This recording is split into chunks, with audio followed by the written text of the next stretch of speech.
Salut, bien dans Jeu de puissance. On va parler des Oilers d'Edmonton. Les années se suivent et se ressemblent.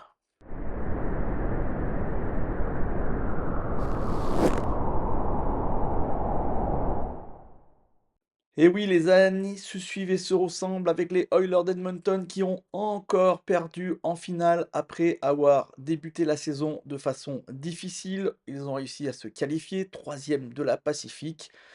C'est une équipe qui excède pendant les playoffs et ils ont réussi à aller jusqu'en finale, mais ils ont perdu encore une fois contre les Panthers de la Floride.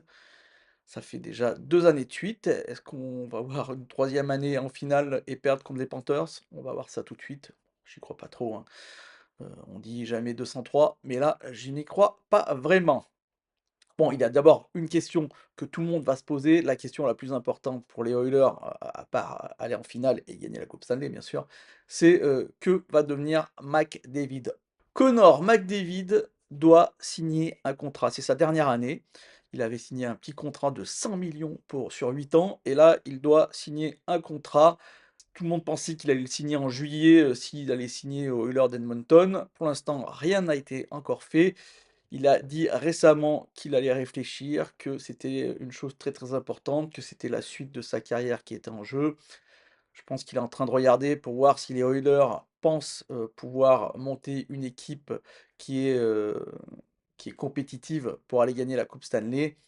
Lui-même devra faire des efforts, il l'a dit, hein, il devra faire des efforts s'il veut gagner la coupe Stanley pour pas demander un prix trop excessif, parce que n'importe quelle équipe pourrait le payer très, très cher pour, faire une équipe autour de lui qui soit intéressante. Comme vous le savez, avec le cap salarial, c'est très, très important. Est-ce que cette année, il va pouvoir aller gagner la coupe Stanley? Est-ce que cette équipe des Oilers d'Edmonton s'est renforcée? On va regarder ça tout de suite. En attaque, on peut dire que pas vraiment. Il y a énormément de d'attaquants qui sont partis, Victor Arvidsson, Jeff Skinner, Corey Perry, Connor Brown qui sont partis, surtout Evander Kane qui est allé du côté, des Canucks de Vancouver et en termes, de renfort, il n'y a pas grand-chose qui est arrivé. Curtis Lazar, Ike Howard et surtout Andrew Mangiapane. Andrew Mangiapane, et si vous suivez un peu la chaîne, vous savez que c'est un joueur que j'apprécie, vraiment, beaucoup. Il est arrivé des, Capitals de Washington et je pense que ça pourrait être vraiment un joueur intéressant dans cette équipe des Oilers d'Edmonton. Bon, cette attaque, malgré ça, était une très très bonne attaque. 11e place la saison dernière. En power play, un peu moins intéressant que la saison d'avant, mais toujours 12e en power play. Donc c'est une équipe vraiment de playoff. C'est toujours un peu difficile pour cette équipe. McDavid, la saison dernière, n'a fait que 100 points. Et oui, que 100 points, c'est un peu triste, hein, mais il a été blessé. Soit tout le monde l'oublie, il a été blessé. Il était quand même à 1,49 points par match, hein, donc ça reste quand même une bonne moyenne. Mais bon, c'est pas grave parce que, son, coéquipier Leon Draisaitl, l'Allemand, lui, a fait 106 points, 52 buts. C'est lui qui a, marqué le plus de buts la saison dernière du côté de la NHL.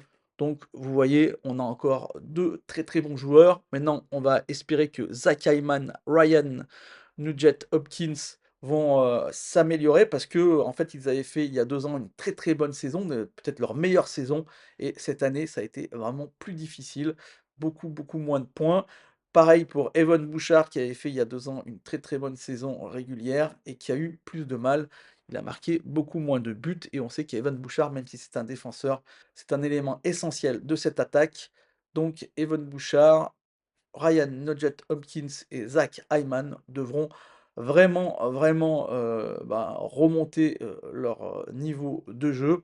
On verra, sûrement 2 jeunes, Ike Howard et Matthew Sawa, 2 jeunes qui, ne font pas partie, des jeunes qui ont été draftés par, les Oilers d'Edmonton, mais ils les ont récupérés la saison dernière sur, des échanges et là aussi, c'est, un peu leur pool de jeunes qu'ils ont, il faut savoir que le pool des Oilers d'Edmonton en tant que rookie est vraiment très, très faible, vu qu'ils ont été, depuis, quelques années tout en haut du, tableau.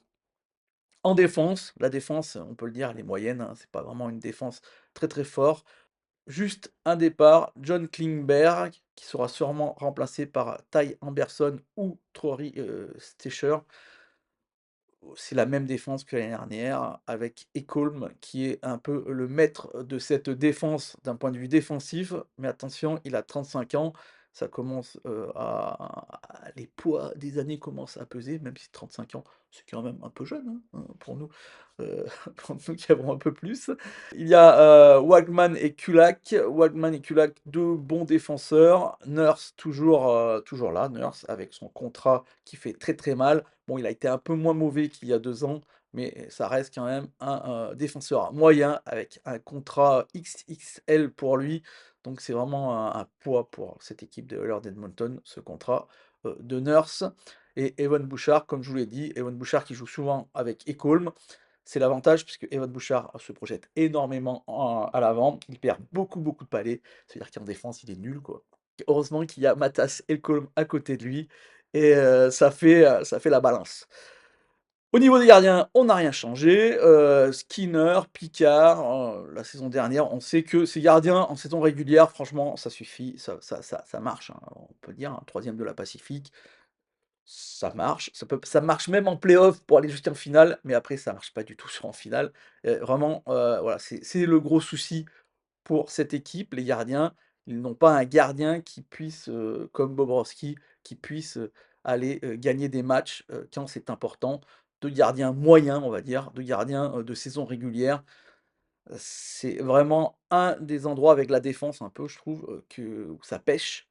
Maintenant, on parle de peut-être, trouver un gardien, quand, les équipes auront avancé et qu'elles savent qu'elles ne peuvent plus se qualifier, comme ont fait l'Avalanche du Colorado la saison dernière, où ils avaient, fait des changements judicieux avec, par exemple, les Sharks de San José. Et on parle aussi, attention, on parle aussi de Carter Hart. Oui, on parle beaucoup de Carter Hart sur beaucoup d'équipes. Alors Carter Hart, je vous ferai peut-être une petite vidéo là-dessus, mais Carter Hart fait partie des 5 joueurs qui avaient été accusés d'agression sexuelle et qui ont été, d'après la justice canadienne, donc ils ont été acquittés. Donc on parle de nouveaux, en tant que joueurs de la NHL. Pour l'instant, ils n'ont pas le droit, hein. La NHL ne leur ont pas donné encore l'autorisation de jouer, dans la ligue. Est-ce que, cette interdiction va être cassée? Et si c'est le cas, est-ce que Carter Hart pourrait être embauché par les Oilers d'Edmonton qui ont besoin d'un gardien? Voilà, après c'est vraiment très, très compliqué à gérer ce type de joueur, avec un passé, compliqué. Mes prédictions pour, cette équipe des Oilers d'Edmonton, bon, je vous le dis franchement, je pense qu'ils vont se qualifier, mais maintenant, est-ce qu'ils vont aller jusqu'à la finale et gagner la coupe Stanley? Alors moi, l'année dernière, je vous avais déjà dit que je pensais pas que ça allait être possible et ils y sont réussis. Ils ont réussi à aller jusqu'à la finale, pas gagner la coupe Stanley. J'avoue que, je trouve que, ils se sont dit leur équipe est moins bonne en attaque, quoi qu'on en pense, même si Andrew Mangiapane est là.